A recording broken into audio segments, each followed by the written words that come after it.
Bonjour Sophie Le Ménestrel. Bonjour Christelle. Et nous revoici sur les marchés devant aujourd'hui l'étal du primeur sur lequel on trouve beaucoup de courges, mais pas n'importe quelle courge. Oui, j'ai envie de vous parler de la butternut, appelée en français douber, mais on ne la connaît plus tout à fait comme ça, et le petit marron. Alors la butternut d'abord, elle est assez allongée, assez claire, on va dire orange jaune clair. En fait, elle est beige orangée avec une forme de poire.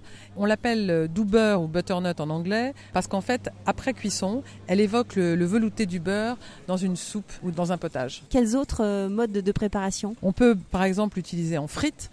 On peut aussi utiliser ses graines qui peuvent se manger grillées légèrement salées à l'apéritif. Et alors une cuisson que j'aime beaucoup, c'est la cuisson au four.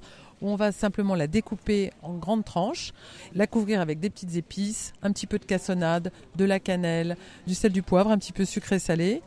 Et on va l'enfourner au four à 200 degrés pendant une vingtaine de minutes et vous allez vous régaler. Et alors le petit marron qui est juste à côté, alors plus petit, tout rond, plus orange. Oui, alors en fait ce qui est assez amusant avec le petit marron, c'est qu'il était très développé au Japon et ça ne fait que quelques années qu'on le trouve sur le marché en Europe. Moi je l'aime beaucoup parce qu'il a une saveur de châtaigne, c'est pour ça qu'on l'appelle comme ça, d'où son nom.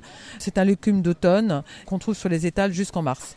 Et comme tous les potirons, bien sûr le petit marron peut se consommer en potage, au four ou alors en frites qu'on aura recouverte avec bien évidemment quelques petites épices, là encore c'est toujours sympathique. Et là c'est pas forcément nécessaire d'enlever la peau en fait. Non, c'est de la même famille que le potiron mais on n'est pas obligé d'enlever sa peau qui à la cuisson par contre après cuisson s'enlèvera très facilement. Eh bien nous voici partis pour cuisiner donc ces butternut et potimarron. Merci beaucoup Sophie. Merci Christelle. On retrouve ce produit sur le site terroirdechef.com et toutes vos recettes aussi. Merci et à la semaine prochaine. À la semaine prochaine.